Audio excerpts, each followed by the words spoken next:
Okay, so we are back to the place where corrosion likes to cause problems. We have a Mitsubishi. We have an error code. We have a P8 error code, error unit, IU, part of the indoor unit. But when we go online to Google to check, when you read it, it says that it's either gonna have to do something with the discharge temperature sensor or the refrigerant.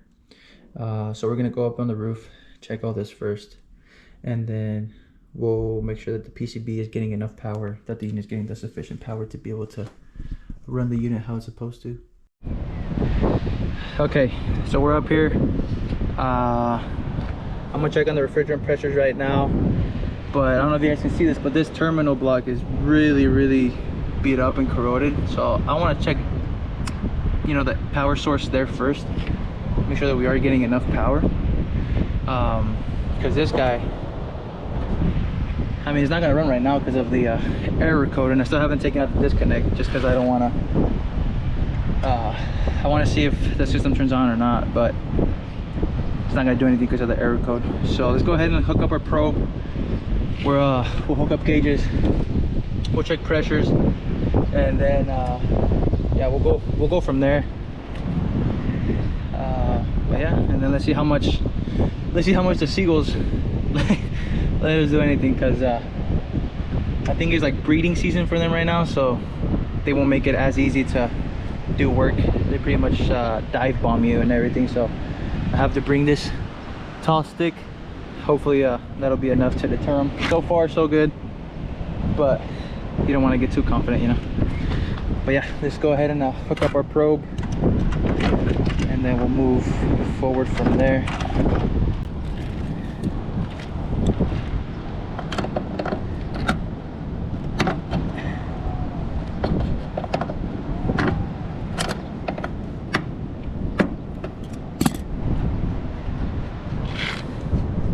Look at that, even this thing is all corroded, it's oily.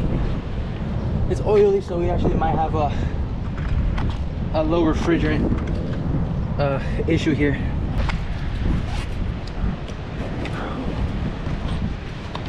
Grab our probe.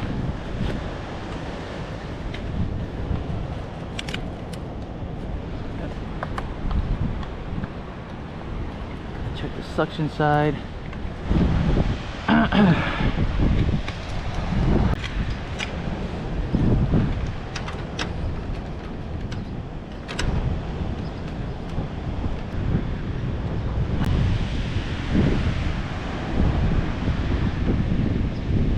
Give it some power.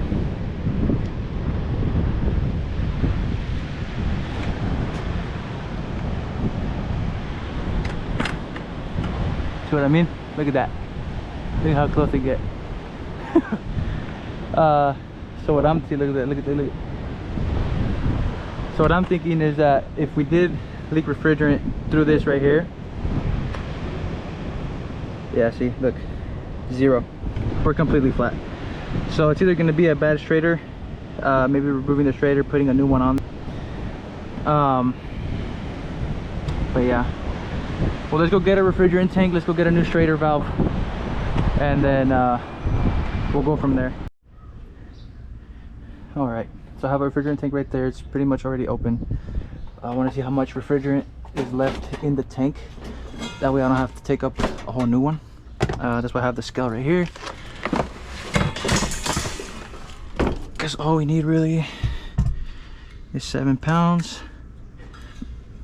Just make sure we zero it out.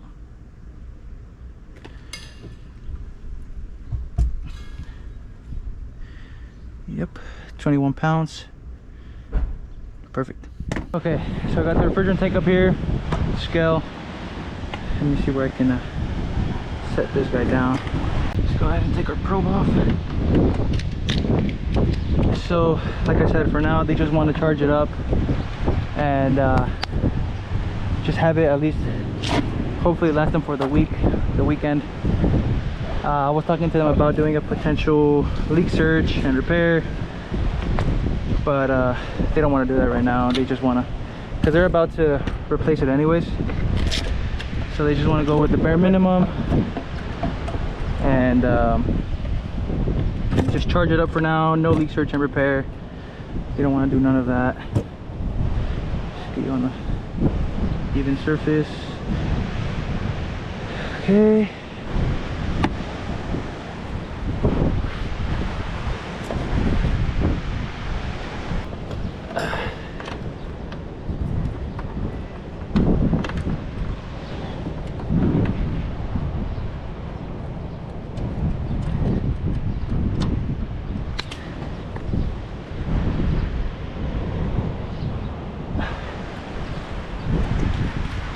Okay.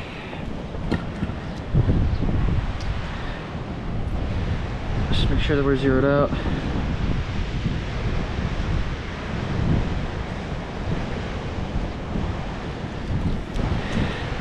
£21.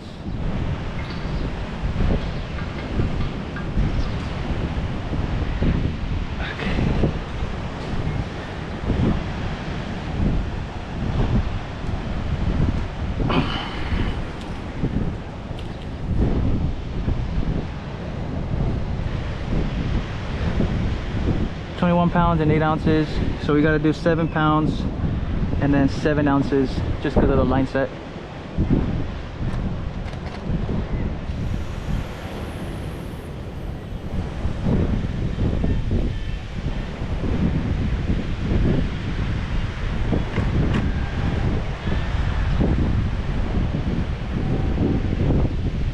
We're gonna stop at 14 pounds.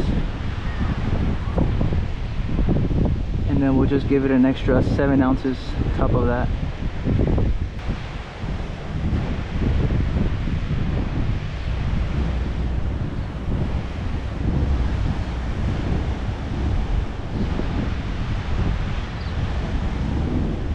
I think what we're gonna have to do is go down, try to turn the unit on, because the refrigerant is not going through. It's probably just getting stuck everything either at the mini split or here at the condenser. That's why this number is going down very, very slowly. I mean, we're almost there.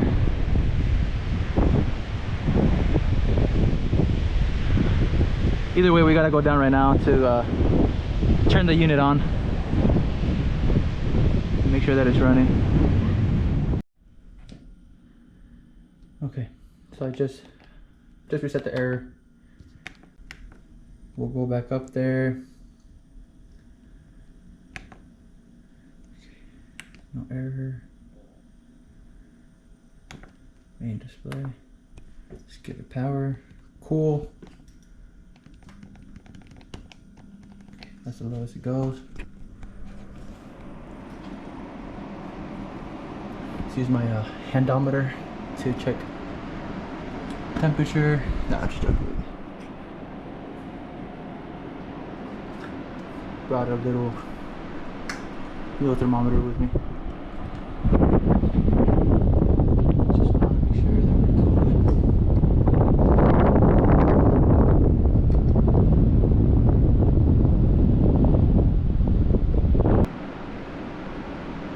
Okay, so we're cooling here. All right, let's go back on the roof and make sure that we finish pumping refrigerant into the system, and then we should be good to go. Okay, so we're back up here. Let's go ahead and finish pumping the system with refrigerant. Like I said, we have to go to 14, and then we have to give them 7 ounces on top of that.